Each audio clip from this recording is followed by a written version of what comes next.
Assalamualaikum warahmatullahi wabarakatuh. Waalaikumsalam warahmatullahi wabarakatuh. Buya Yahya yang saya muliakan, saya mau bertanya, ini di luar dari tema. Ini tentang bab mayit atau kafan. Nenek saya itu sudah usia tua lanjut, berwasiat kepada cucu-cucunya, nanti kalau saya meninggal tolong kafannya memakai mukena saya untuk sebagai saksi nanti. Mukena saya 3, nanti lapis 3. Apakah seperti itu dibolehkan Buya, atau enggak usah pakai kafan lagi, hanya mukena tersebut saja? Baik, bismillah. Demikianlah pertanyaan kami. Assalamualaikum warahmatullahi wabarakatuh. Waalaikumsalam warahmatullahi wabarakatuh. Mengkafan itu intinya kain yang menutup jasadnya sehingga tidak tersingkap auratnya di saat disolati, di saat dibawa. Intinya dibungkus dengan kain. Caranya pun digulung kayak lontong itu juga bisa. Cuman kada adabnya, ini manusia bukan lontong, sehingga ada caranya yang rapi itu. Tapi yang jelas intinya adalah yang penting dibungkus dengan kain. Memandikannya pun juga sama sebetulnya. Seandainya dipegang tengkoknya, dicelupkan ke air, diangkat, sudah beres. Cuman kan ini manusia, disemprot pakai keran rurut juga oke. Tapi kan ada adab dengan manusia. Kalau bicara wajibnya adalah satu kain pun sudah cukup. Sebetulnya satu kain saja sudah cukup. Akan tapi karena ada anjuran-anjuran kesempurnaan, ya kan, makanya sesuai petunjuk yang dilakukan oleh para ustadz-ustadz. Nah, boleh dengan kainnya, yang punya sarung dengan sarungnya, ada sebagian dengan kain ikhramnya. Maksudnya apa? Ya untuk saksi dan sebagainya. Kalaupun tidak pakai kain, kalau seandainya tidak dijadikan kafan, itu akan tetap jadi saksi kok. Kalau tidak jadikan kafan, apapun yang anda gunakan untuk ibadah, dia akan jadi saksi untuk anda, biarpun tidak dijadikan kain kafan. Makanya saya mempersiapkan mati saya, makanya saya beli kafan. Mempersiapkan mati itu pakai amal soleh, bukan kain kafan. Cuman kain kafan untuk ngingetkan kalau saya bakal mati biar banyak ibadah, bener. Cuman beli kain kafan tok tapi nggak sholat. Ini kan aneh, orang beli kain kafan tok, saya persiapan mati tapi nggak ibadah. Beli kain kafan, sebagian bahkan mengatakan ini dianjurkan agar kita ingat kematian. Tujuannya agar kalau kita ingat mati, kita mempersiapkan, bukan hanya beli kain kafan saja.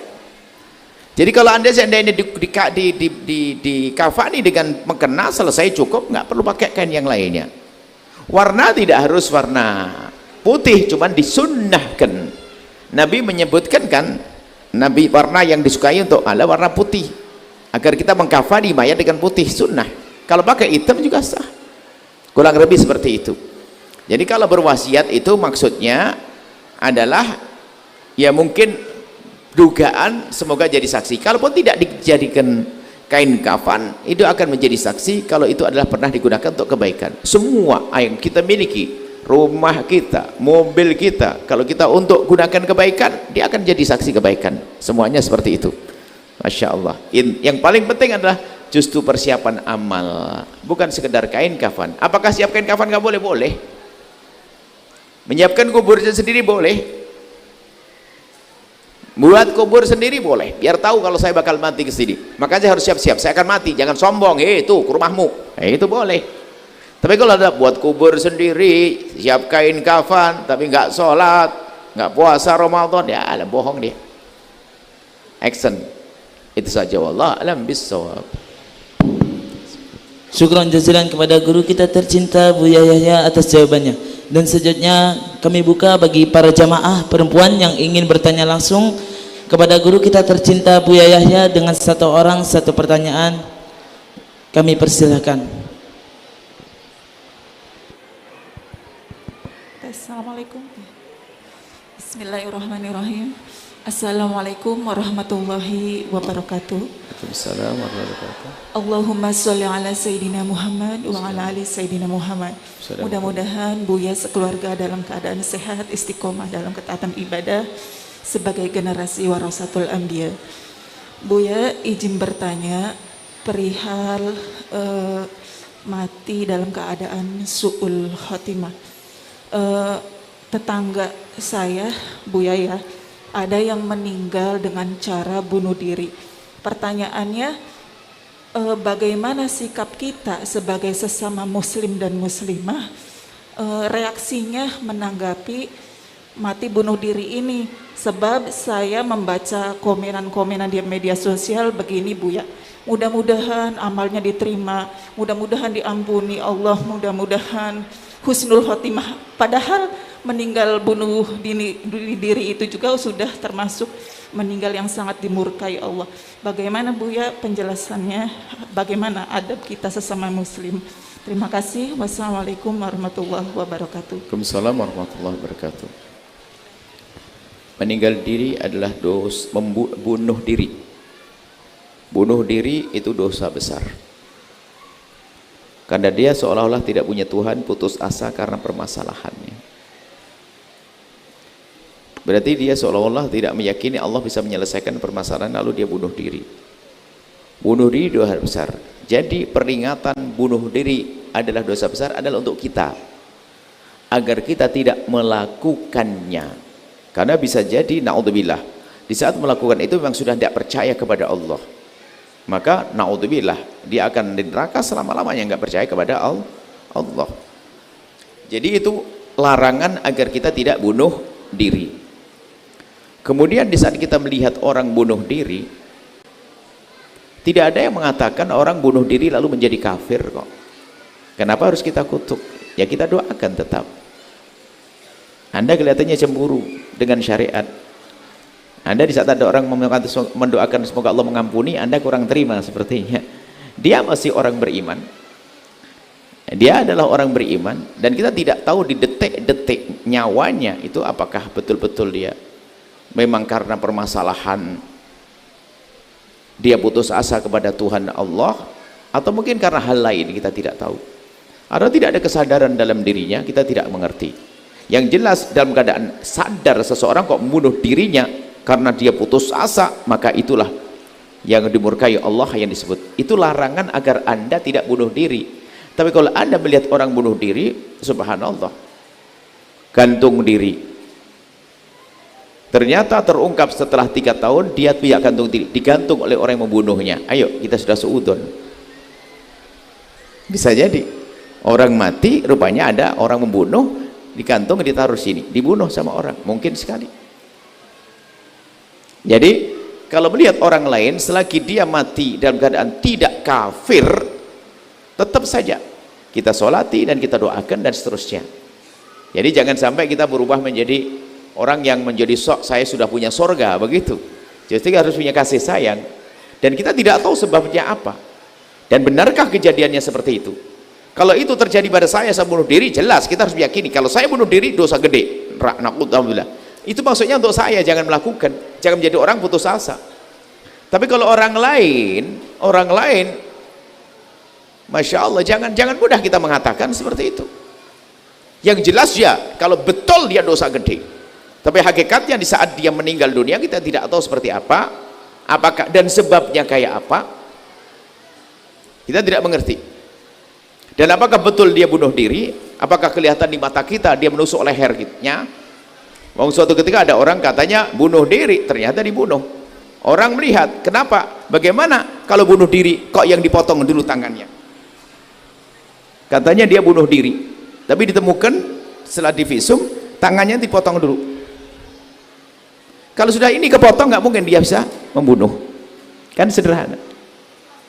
Dan memang tidak ditemukan siapa yang membunuh, tapi ada tanda-tanda kalau dia tidak mati bunuh diri. Sehingga kalau ada orang bunuh diri itu berharaplah semoga tidak bunuh diri kayak karena kecelakaan atau bagaimana, Pak. Karena kalau bunuh diri beneran, itu serem dosanya, dosa gede, dosa putus asa. Cuman kalau kita lihat orang semacam itu, ya sudah, tetap kita doakan, Tidak tahu sesungguhnya. Kan Anda tidak melihat waktu gantung diri sebabnya apa? Kan nggak ngerti kan? Atau waktu nusuk ada pisau dan sebagainya. Anda tidak tahu secara pasti.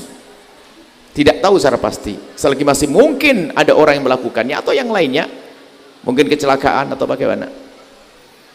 Jadi, kemudian kita bicara tentang su'ul khotimah. Su'ul khotimah itu yang tahu hanya Allah. Anda tidak perlu pakai membaca tanda-tanda. Mukanya hitam, ini enggak, belum tentu. Orang serangan jantung itu mukanya hitam kok. Kita tuh kadang-kadang jadi masalah. Su'ul khotimah itu yang tahu hanya Allah. Bagi kita selagi orang itu seorang muslim mukmin, kalau meninggal dunia khusnudzon lah, bahwasanya dia khusnul khotimah. Sekarang hanya orang meraba-raba, itu kayaknya su'ul khotimah. Oh, su'ul khotimah, su'ul khotimah. Oh, enak sekali dia, matanya mendelik. Su'ul khotimah. Orang meninggal itu adalah sakaratul maut, itu berat. Nabi bilang innalil mauti sakarat. Jadi kalau ada orang meninggal dunia, kita tetap berprasangka baik sama dia, khusnul khotimah. Bicara tentang su'ul khotimah itu untuk memberi rambu-rambu kepada aku, agar aku tidak melakukan itu nanti su'ul khotimah. Tidak boleh melakukan itu. Tapi itu nunjuk orang, jangan dong. Nunjuk orang jangan, su'ul khotimah. Apalagi nanti ada tambahannya lagi, sudah dibilang su'ul khotimah atau mati curhat gentayangan, kan ada. Yang sedih sak keluarganya, kok ada roh gentayangan dari mana? Kalau memang dia orang baik mendapatkan nikmat di alam barzah, kalau orang jahat mendapatkan seksa, ngapain jalan-jalan ke mall pakai baju merah? Dipercaya lagi, ada roh gentayangan, ini gimana ceritanya? Ini ada hubungannya dengan tadi. Sudah gampang suudon sama orang, su'ul khotimah itu. Setiap orang meninggal dunia dilihat dulu. Su'ul khotimah. Yes. Su'ul khotimah. Ya, su'ul khotimah. Dia yang hatinya jelek. Selagi tidak ada tanda dia kafir, murtad, tidak ada kemurtatan, bisa jadi diampuni oleh Allah. Kan sudah bisa katakan, selagi orang beriman kok meninggal dunia, selagi tidak murtad, masih mungkin doanya manusia sejagat nyambung ke dia. Ayo, kurang apa? Makanya hati-hati jaga iman, jangan sampai naudzubillah murtad. Hati-hati, kalau murtad habis, gak ada doa nyampe, manusia jangan nyampe. Tapi kalau ada iman, mungkin dengan dosa, kita banyak dosa, tapi masih ada iman, doanya manusia zakat akan nyambung ke dia, doa pengampunan. Itu saja. Jadi hati-hati, jangan biasa menilai orang dengan su'ul khotimah. Apalagi mohon maaf ada orang tampak bunuh diri dan sebagainya, yang sedih itu anak bibiknya. Dan suatu ketika memang ada orang kena mental, rupanya dia bunuh dirinya bukan karena dia pengen mati, dia tuh gak kuat melihat pusing keadaannya, lalu dia mencengkeram dirinya sampai mati. Karena berkali-kali suami istrinya cerita, memang dia kalau sudah pusing Bu ya, suami saya begitu, jadi gak kuat, tiba-tiba tidak sadar dia banting kepalanya.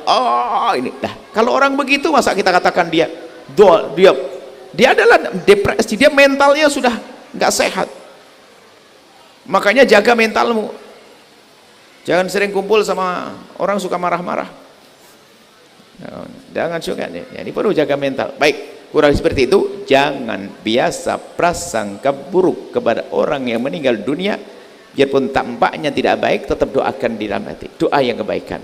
Yang jelas selagi tidak murtad, tidak keluar dari iman, dia masih wilayah Islam, sangat mungkin diampuni oleh Allah. Baik, cukup sampai di sini. Ada lagi penutup, ada sebab silaturahmi. Memutus silaturahmi yang halus adalah apa? Menikahkan anak dengan orang yang tidak baik. Kalau Anda menikahkan putri Anda dengan laki-laki yang penting kaya tapi gak sholat, Anda putus tali persaudaraan, neraka. Karena nanti yang akan putus bukan saja anak, dia akan muncul anak musuhan dengan Anda. Kalau Anda menikahkan, sampai dikatakan mazzawaja karimatahu bifasikin faqad qata'a rahimah. Kalau menikahkan perempuan, adik perempuannya atau mungkin anak perempuannya dengan laki-laki fasik yang tidak beriman atau ahli maksiat, maka dia telah memutus tali persaudaraan. Hati-hati, maka milih jodoh. Ini yang pertama. Yang kedua, memilihkan sekolah yang salah. Sekolahnya tidak mengenalkan kepada Allah. Boleh anak Anda sekolah umum, sekolah dunia, tapi jangan lupa dia harus belajar ilmu agama. Kalau anak tidak kenal ilmu agama, yang diajak perang adalah bapak ibunya dulu.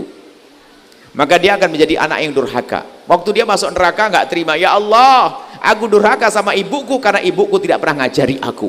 Kena ibunya. Makanya jangan salah Anda membimbing anak-anak Anda. Anak Anda boleh ambil sekolah favorit, SMP apa, SMA apa itu, akan tapi agamanya di mana? Yang tidak mengajari kepada anaknya ilmu agama, dia telah memutus tali persaudaraan dengannya. Oh, dosa dia. Boleh anak Anda jadi dokter, jadi insinyur, boleh, tapi jangan lupa agama. Kalau tidak Anda kenalkan kepada agama, Anda telah memutus dia. Ini hati-hati ya, anak Anda. Anak Anda boleh jadi jenderal, boleh jadi insinyur, boleh jadi dokter, tapi dia yang ahli sujud. Bersama ini juga kami sampaikan apa yang sudah Anda lakukan selama ini. Pembangunan pondok itu kan dibangun oleh Anda. Al-Bahjah sudah jadi pondoknya di mana? Alamatnya sih. Ini tahun ini dibuka pendidikan, alamatnya pondoknya anak soleh. Promo ini loh anak soleh. SMP kalau pondok yang tafakohnya sudah ada di mana sih jalannya? Jalan Margadadi. Tahun ini ibu, bapak yang punya anak usia SMP, dibuka SMP Putra tahun ini. Tapi syaratnya anaknya tinggal di dalam pondok. Tinggal di dalam pondok, ia belajar ngaji agar dia menabungkan pahala sebanyak-banyaknya untuk Anda. Pikir untuk anak-anak Anda, jangan sampai hanya asal sekolah saja, hati-hati. Anda akan dituntut oleh Allah.